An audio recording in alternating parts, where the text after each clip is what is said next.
Hi friends, welcome. My name is Baron and this is my channel where I talk about some book stuff. I'm the Book Baron. Welcome in. So today we are going to have a little bit of fun. I am a tired lady. I've been working very hard at my big girl job and I just want to have a little bit of fun. As much as I would love to put together a recommendations video for you or something that would frankly be more structured, I just do not have the brain capacity or the time to do that. So we're going to have fun because having fun is fun. You're doing great, Baron. Keep going. So today I've decided, what if we played a fun little game? What if we played Fuck, Marry, Kill, but we made it for books? And so the best way I could really think to refactor this was keep, lend, toss. Keep is going to be fuck. Enjoy it, but it's like a one-time thing. Lend, that's like marry, because you love it so much you want to keep it around, but also share it with your friends. Well, I guess in the context of marriage, that would be swinging. Let's not think too hard about that. Okay, and then we have kill, which is going to be toss, or in my case, as most of my books are digital, I guess it would be more like delete. Delete or return to Kindle Unlimited. But regardless, we're calling it toss. What I did is I exported my entire read library from Goodreads and then used a random number generator to group batches of 3 books together and have about 10 sets. With that in mind, let's just get into things. And the first batch I have is Outlander by Diana Gabaldon. I really hope I pronounced that right. I get intimidated by her last name. Dune by Frank Herbert, which never sounds right either. But regardless, we press on. And Shattered Hearts by Shea Ruby. This first batch is actually really easy. Okay, so I'm gonna keep Dune. I really enjoyed it overall. I love the political scheming that goes on. That said, I think because it was originally published as a serialized like sort of deal, it felt very odd in that the end of the book didn't really feel like an ending. And so I did feel like I had to read the next book in order to get that wrapped up. I did enjoy it, but it's not one I'd ever reread. I am going to marry Shattered Hearts by Shea Ruby. I adored this book. It was one of my top 10 from last year. It is so toxic. This is a prime example of a toxic relationship where both parties are hurting the other person because they're so desperate to get any amount of time with this person because they know that long-term nothing about the relationship works. So obsessed with them that they end up like hurting them in the process and actually kind of like ruining their own chances. Obsessed. Love it, love it, love it. Deals with mental health, addiction, just like all the things. And honestly, it felt like parts of it were super realistic where it was like a little bit like, oh, Miss Shea, is this from personal experience? And some of it actually is. She does mention it in the author's note, so very intense. And I'm gonna toss Outlander. Oh my God, I loved the TV show. Well, clarification, I loved the first season of the TV show. Love the concept of like going back in time. So it's like sort of fantasy, but also historical, ate it up. When I read the book, I was like, this is almost exactly what the show was. However, there is horrible info dumps in there about herbs, about the main character looking at birds and squirrels occasionally, and always some sort of threat of violence at every turn. Like we couldn't just like take a journey to XYZ place. On the way, we had to be attacked, and I just got tired, especially when there's 900 pages of that. So I'm gonna toss that one. It's unfortunate. All right, next up, next batch, next one. We have The Darkness Beyond the Daisies by Cory Zahara. We have Beautiful Thorns by Tate James and Jamin Eve, which is part of the Boys of Belrose series, and Sicko by Amo Jones. Oh, okay. I am going to keep Beautiful Thorns by Tate James and Jamin Eve. I don't remember which book in the series Beautiful Thorns is, but I do remember liking that series quite a bit. I had a lot of fun with it. It was weirdly addictive because it's so just overdramatic and unrealistic in every way possible, and I just absolutely loved that. It reminded me of like a telenovela or a soap opera where it's just like overdramatic, over the top, but it was like so fun because you just could never predict what was coming next because it was so absurd. I'm going to marry The Darkness Beyond the Daisies by Cory Zahara. This has to be one of my favorite reads so far this year. It is a sort of version of Captor Captive, sort of enemies to lovers. It's a very interesting read. It has a very unrealistic version of DID included in here, so just like be warned, that is in no way well done, but it was entertaining. It was dark, dark, dark, and emotional, and I loved it. and I'm gonna toss Sicko by Amo Jones. This book started off so promising, so promising. Like the beginning portion, I was like, the tension of your adoptive brother being the person you're interested in. Both of you consider your parents your parents. Like, that's a lot. But then there was just so many elements introduced into this book that it was like the further I read, the less I understood. And weirdly, although there was tons of things happening, like there was constantly something happening, there was lots of action, almost nothing had a why behind it. It was just sort of like, we went to the motorcycle club headquarters, but then my adoptive brother got mad that I was there, and so we just left. And so nothing, my washer's going off, trying to do too many things at once. That was annoying. But as I was saying, there wasn't like a why behind things. And also the hero kind of vacillated between like, I'm so into my adoptive sister, whatever you want to call her. And also, that's so gross, that's my sister. And the whiplash of that, because he would like say things like within the same chapter that contradicted each other, that I was like, I need you to kind of pick a lane or have more like inner turmoil regarding this, because I wasn't getting that. So yeah, I'm gonna toss that one. All right, next up, next batch. Batch number 3. Sorry, my computer's down here, so that's what you're seeing me look at. We have Before She Knew Him by Peter Swanson, which is a thriller. Beautiful Bastard by Christina Lauren, and Lessons in Sin by Pam Godwin. I feel like this one's really easy. I am going to keep Before She Knew Him by Peter Swanson. This was a pretty solid thriller. I felt like tension the entire time. There was also like sort of kind of a romantic component to it that was interesting. It did have some like tropes in there that I think were kind of like typical. It's not like the best Peter Swanson ever, but it was a fun one. I do remember enjoying it, and I listened to it on audio, so it was kind of like background noise while I was cleaning. So overall, I enjoyed it. I am going to marry Lessons in Sin by Pam Godwin. Look, I did make up this game, so I really don't have a great reason as to why I can't remember the word lend, and I keep saying marry instead. The only explanation I have is that I want to be in a polyamorous relationship with all of my books, which I think is valid. Okay, bye. This is definitely not my favorite from Pam Godwin, but like anything she writes, even if she writes like a decent book, like an okay book, it's still really well done.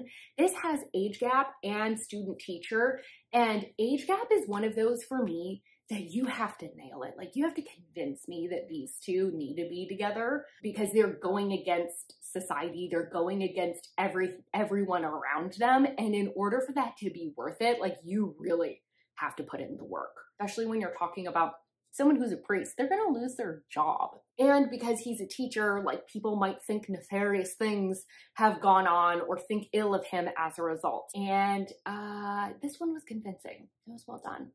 And I am going to toss Beautiful Bastard by Christina Lauren, because I cannot think of a more horrific book. I think I gave this book 1 star or 2 stars. I actively hated my reading experience with this book. I can't tell you anything because I blocked it out pretty much, but I remember just like the things happening. I was just like, why? Why? This isn't hot. This isn't sexy. And it was Office Place, and ugh, boo, boo. All right, let's move on. Batch number 4 that I labeled bath number 4, but that's fine, is Book of Life by Deborah Harkness. I believe this is book 3 in the Discovery of Witches series. The Trouble with Hating You. And that's by Sajni Patel, because I somehow forgot to mention that. And The Deal with the Devil by Elizabeth O'Rourke. So I am going to keep the Book of Life by Deborah Harkness. I really enjoyed this series, but I remember being a little bit disappointed. I really liked it because we were back in the present timeline, which I liked better than the past timeline we were in. There's like a part of that like storyline that I was just kind of like, doesn't really speak to me personally. And I did get a little bit confused, but overall, solid book. I am going to land Deal with the Devil by Elizabeth O'Rourke. I love this series. I shouldn't say the series. I love the first 2 books in this series so much. Like, if I'm gonna read a contemporary, I want it to read like these 2. This is the first one, and I I read it the first time and I was like, solid. This is a really solid read. 4 stars. I reread it and I liked it more on reread, which rarely happens. Usually I read a book again and then go, oh, I liked this that much? That's kind of surprising. Yeah, I loved this book on the second read. She's so witty without being rom-com-y and bantery. It had some emotions and the way he sticks it to her ex. So fun. So fun. And then I am going to toss The Trouble with Hating You. This book, I think the premise of it is good. I just didn't like the execution of it. And in particular, I did not like the heroine at all. I don't need a heroine to be likable in order to enjoy a book, but this heroine was insufferable. She is the definition of girl boss, but she's also immature. She is mad at her parents and ends up taking it out on this guy that they're trying to set her up with. And she's so into material things. And not that there's anything wrong with enjoying material goods, but it's the very like snotty, like, it's Chanel, that I can't handle. And then in order to make her sympathetic, we threw in a random trauma right at the end. And that was like not handled with any amount of care, that I was just like, I can't deal with this book. I ended up skimming to the end to just like get through it. All right, moving on to batch number 5, which is in fact labeled as batch and not bath. So that's cool. I have Love Me Today by A.L. Jackson, A Holly Jolly Ever After by Julie Murphy and Sierra Simone, and I have In the Weeds by B.K. Borison. Oh, what a bad batch. I'm gonna keep Love Me Today, which I DNF'd this book, but I am gonna keep it because I don't think it was bad. I just kind of got bored towards the end of it, but the setup was fun because it sort of felt like Elsie Silver was writing a small town romance, like Yeehaw cowgirl style. Ooh, not what I meant. And then it was like Sophie Lark came in and she was like, I'll just zhuzh up your guy a little bit and make him more mysterious and interesting. It was a little bit too drawn out for me personally, but like I could read the whole thing. It would be fine. Wow. Did I really just say I could read this whole book and probably be fine? I am really trying to convince myself that I would keep this book. Good Lord. I am going to, I'm going to lend In the Weeds by B.K. Borison. I'll be honest, I don't really remember which one in the series this is, because the only book I truly remember is the first book. I think In the Weeds is the second book. I remember enjoying it. It's a fine contemporary. Yeah, I just don't really remember that much about it, to be honest. But this is kind of a bad batch, so whoops.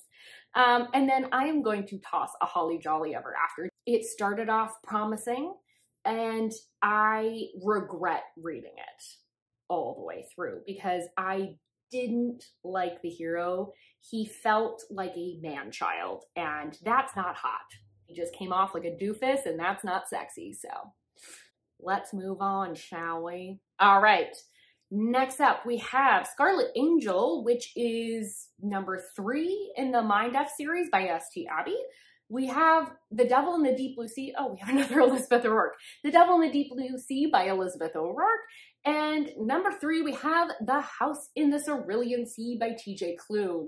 Oh no, oh no, this is hard. Well, this makes up for the bad batch we just had, which kind of made it difficult in its own way, because I didn't want to keep any of those books. Well, In the Weeds was fine. Oh, I don't know what I'm going to do. Okay, well, I'll knock one out. I know I'm going to lend The Devil in the Deep Blue Sea. I adored that book. It is my favorite Elizabeth O'Rourke book, and in general, I just really jive with Elizabeth O'Rourke's contemporaries. This one I love especially because the tension was so delicious. There were so many like almost moments. It's once again got great banter. It's a book that I reread around my birthday. I absolutely adore this book. Oh, but now I'm between Scarlet Angel and The House in the Cerulean Sea. And I don't dislike either of those enough to toss them. Okay, I'm going to keep Scarlet Angel by S.T. Abbey because that series is just so addictive. It's so wild. I love female rage, so I guess we're going to keep that one. guess we're gonna toss The House in the Cerulean Sea by TJ Klune. I don't want to, but I've been forced to. We're just gonna buy another copy later. It's fine. I think it's my least favorite out of this batch, but like this is a really solid batch of books, so that's not really saying very much. Okay, but the beginning is a little bit slow, so I guess there's that, and I hate a slow setup, so I guess that's what we're basing it off of. It still feels wrong, but we're gonna move on because that's what we're doing. Batch number 7, we have Dark Lover by J.R. Ward, which is, I think, the first book in the I'm so good at speaking. Black Dagger Brotherhood series. Then we have Quarterback Sneak, which is the 3rd book in the Red Zone Rival series by Candy Steiner. And then we have Heartbones by Colleen Hoover.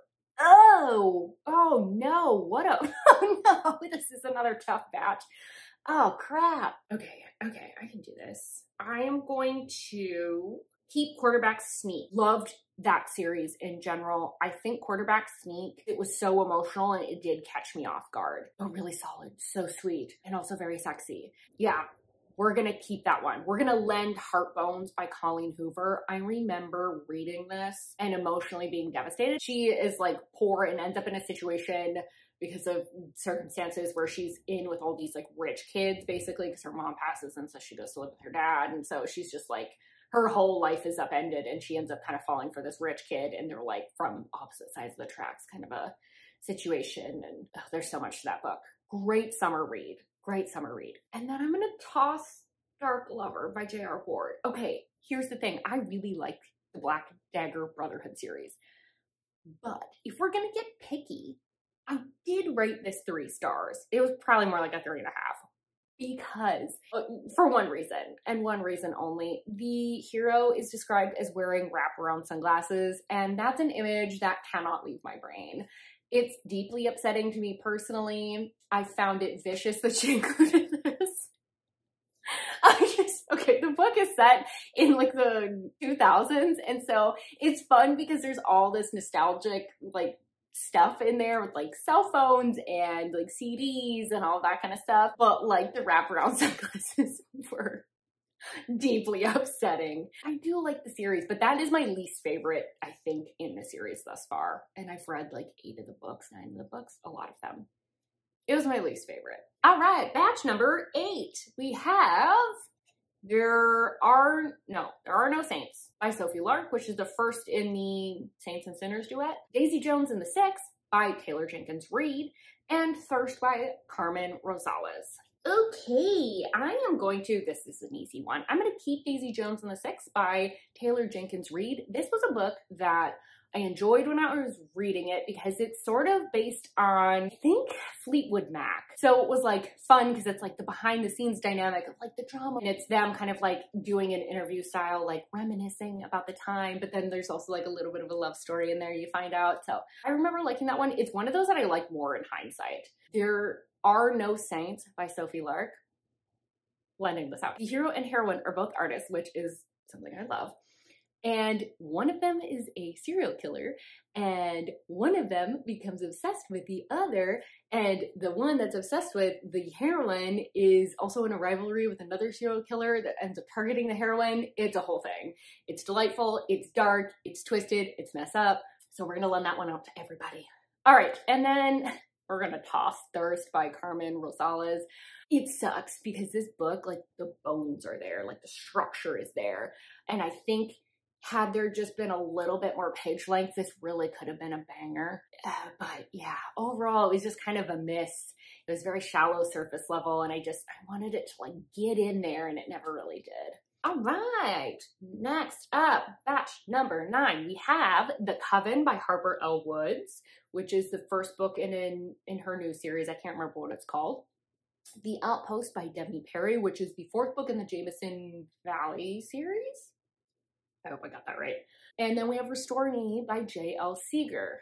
Okay, we are going to, this goes against how I rated these, so maybe I need to re-rate these books. I am going to keep The Coven by Harper L. Woods. So, I didn't love this book. There was a lot of like weird things where it felt like the author was trying to wrangle in some popular tropes or was like trying to write to the tropes, but then she had other elements that like really were awesome. Like I loved the magic system in this. And I do like her other series, the What Lies Beyond the Veil series, or A Flesh and Bone, or whatever that's called. So I like their writing, and honestly, if I probably kept going in the series, I'd probably end up enjoying it. But I felt like the twist was like a little bit too similar to another book that she's written, so that kind of annoyed me because I was like, you've already done this. I don't remember what else I was going to say about that. I got distracted. Whatever, moving on. I am going to lend Restore Me by J.L. Seegers. I didn't love this book as much as like a lot of other people, but it was like a really solid, like sweet, emotional book about like a gal loses her husband and kind of like the aftermath of that, of like having to work with his friends that she's never gotten along with. So solid book, but also not necessarily a fave. And then The Outpost by Denny Perry, I'm gonna toss. I read this book because I wanted something that was like cabin-y feeling, because I was going to stay at a cabin. I wanted something that matched that atmosphere, and I was horrifically bored because this woman was basically trapped at an outpost trying to stay away from like a mafia mob type of person. And it was so boring. It was so boring. There was nothing happening ever. Yeah, I'm gonna toss that one, even though I rated it 3 stars, because it's like one of those that it's like there's so much of nothing happening that it's also, you also can't really gripe about anything because there's nothing really to complain about other than there's nothing going on. You know what I'm talking about? Maybe not. Okay, moving on. Last batch, we have Heist by Tate James, Swift and Saddled by Lila Sage, which is the second book in the Branch series. And then we have Cyclone, which is the first book in the linear tactical series by Jamie Crouch. So I am going to keep Cyclone by Jamie Crouch. I don't know, that series is so hard to describe because I feel like it falls into like the romantic suspense genre, but also like I don't normally like romantic suspense because I felt like the suspense elements were woven in a lot better into this book than other ones that I've read. So I don't know, that series is like eating chips, where you're just kind of like, and the next one, and the next one, and the next one. They're just so easy to consume. I am going to lend Heist by Tate James. So fun. Such a fun series. Tate James is kind of like my go-to author whenever I need something where you can just like turn off your brain and just have a good time. And that's what this book is. And it's not Why Choose, which is part of the reason I actually really liked this book, is because it's just MF, an art stealing ring type of situation. And we have a little bit of student teacher, but it's like sort of not really. That one was, I think out of this batch, was definitely my favorite. And then we are gonna toss Swift and Saddled. Nothing wrong with this book necessarily.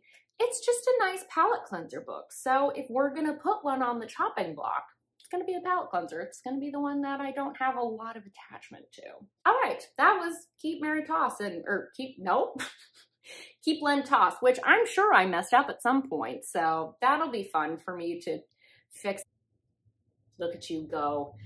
All right, so I would love to hear your thoughts. Do you think out of any of these batches that I've got it completely wrong? What do you think of the books that I brought up and talked about in these? Do you have different opinions, the same opinion? And with all of that, thank you so much for being here. Don't forget to like this video if you liked it. Subscribe if you want more content from me. And I really, really hope that I see you on my next video. Bye-bye.